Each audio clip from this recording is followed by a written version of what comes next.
From palm trees waving in the wind to waves lapping on the shores, it looks like paradise. But for more than 14 years, this was hell. Liberia in West Africa was shattered by a bloody civil war that began in the early 1990s. Some 250,000 people were murdered. But when the bloodshed finally ended in 2003, there was one group who played a very important role. It was the women who really took up the challenge. Ellen Johnson Sirleaf is president of Liberia and Africa's only elected female leader. She says the women rallied tirelessly for peace. They sat in the sun and the rain so many times. They forced meetings with the Liberian president, the other presidents in the region, forced a peace. The women of Liberia are serious about peace, and we will continue our activities until we have peace. It was their strength, she says, that paved the way for Liberian women today. This is the story of how the nation is once again relying on the power of women. This time, to help rebuild the nation's security and to restore law and order. The president has set a goal. 20% of all Liberia's security forces today, including Liberia's national police, must be women. He sent a message to women that you have your own that are now part of the protection force. You can count on them, you can rely on them. It's a very sensitive and important role. I am Chief Inspector Kolubi Kpanyo. I'm the Special Assistant in the Women and Children Protection Unit. Inspector Panya is one of those women, and her unit, a model for other post-conflict countries, has a very specific mission: to investigate the staggering number of sexual and domestic crimes plaguing the country. This 49-year-old mother of three believes women officers are uniquely qualified to help the victims.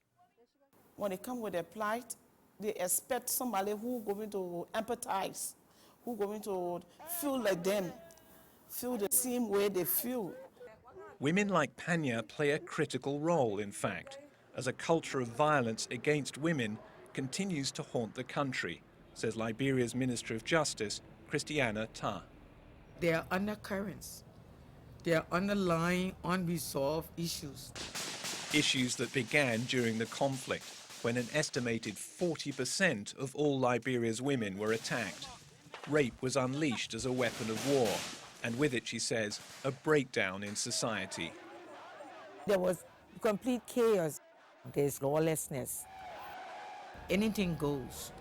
And that persists for so many years. Today, sexual violence rates remain devastatingly high, with some 50% of rape victims under the age of 15. So if we don't address the issue of sexual violence, the sense of safety, the sense of security is still not there. And you can't say you have peace. Izedua Derricks-Briggs is head of the UN Development Fund for Women, UNIFEM, in Liberia. Women want action, and they actually move to see the actions follow through. And acting to secure peace is what Inspector Panya says motivates her every day. This case is a rape case. That's about just this morning. Alongside her is Joy Ugo Elamoko, one of some 8,000 UN peacekeepers on the ground in Liberia. She's helping advise and mentor officers like Panya. We now about to start investigating this case. Panya knows the police have only 48 hours to build a case before an alleged perpetrator is released from detention. Sometimes cases of a serious nature, I am sent on it to make follow-up on it so that it can be fast-tracked and sent to court. I say, we have to check on cases of recent cases. What's the age of the victim? Of 5 years. 5 years. 5 years old. How serious is the injury? The bruises. But before they can finish, another case comes in, a child. allegedly beaten by a relative. She was found under a tree. When did the incident occur? 5 to 10 minutes. The child herself explain anything to you? I said anything yet. Now go inside and we'll talk small, yeah? Panya talks to the little girl What's her name? and demands the officers document the evidence. I feel bad.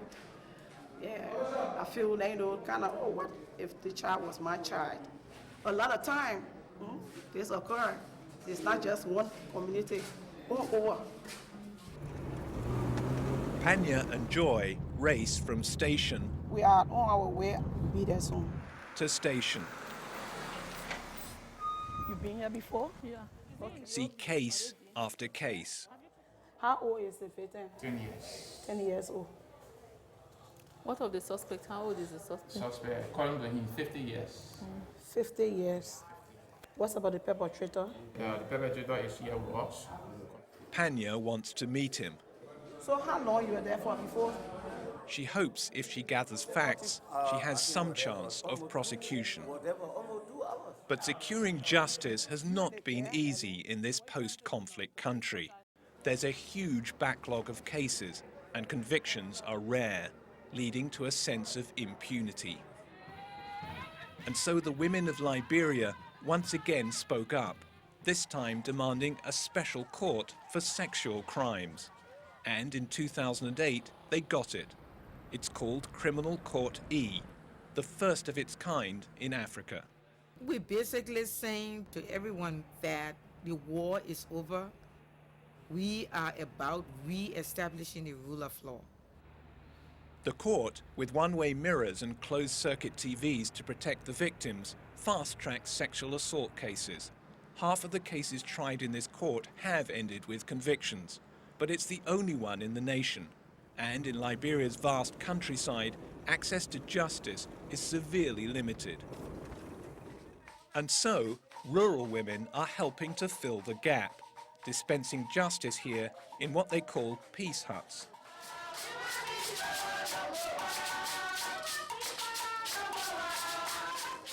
Wearing the trademark white T-shirts of the peace movement, these women are part courtroom and part community police. They follow the investigations. When they hear the police says there's no evidence, they say, how can the police say there's no evidence? We'll give them evidence. Come, let's show you the evidence. And these are women who haven't gone to school.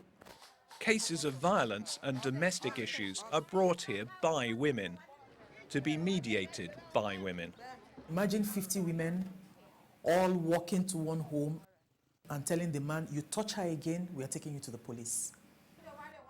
Women who have come out of a war, now taking their own security in their own hands and saying, no, we can't allow this to go on. Women like Ma Ani, who heads this peace hut, one of 17 throughout the country. It's just about telling somebody the truth. So you see who is wrong, who is right. At the end of the day, there will be a judgment. Something this woman, Sophie, is counting on. Sophie, sit down. They can tell her what happened between you and your husband. You had a complaint you brought to us here. Her former husband is refusing to pay child support, and her children are suffering, she says. She's asked to tell about her relationship. Sophie, I want to ask you, how long you and the man be together? 10 years.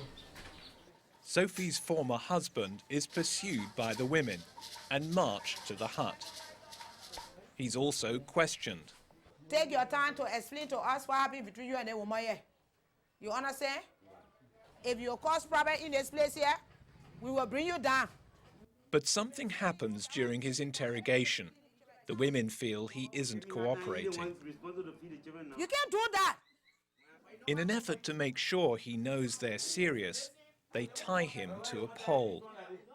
By day's end, the women reach their verdict.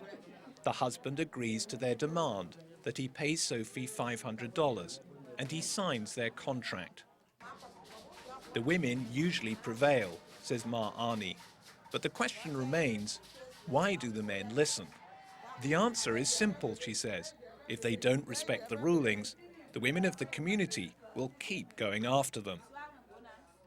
The men listen to us. We have never been having problem with any of those cases. No. None of the cases have come back to us. When we finish with it, we make peace and finish. But those in Liberia know that the work of bringing true security to the country is only just beginning. The key, they say, is continuing to invest in the power of women. They're taking positions and they're standing up and exerting their rights. They have really, really been empowered. There's a lot of work to be done, but we're not giving up. I'm very, very proud. The women of Liberia are very determined women. They did a lot of work to bring peace, and they will do a lot of work to maintain peace.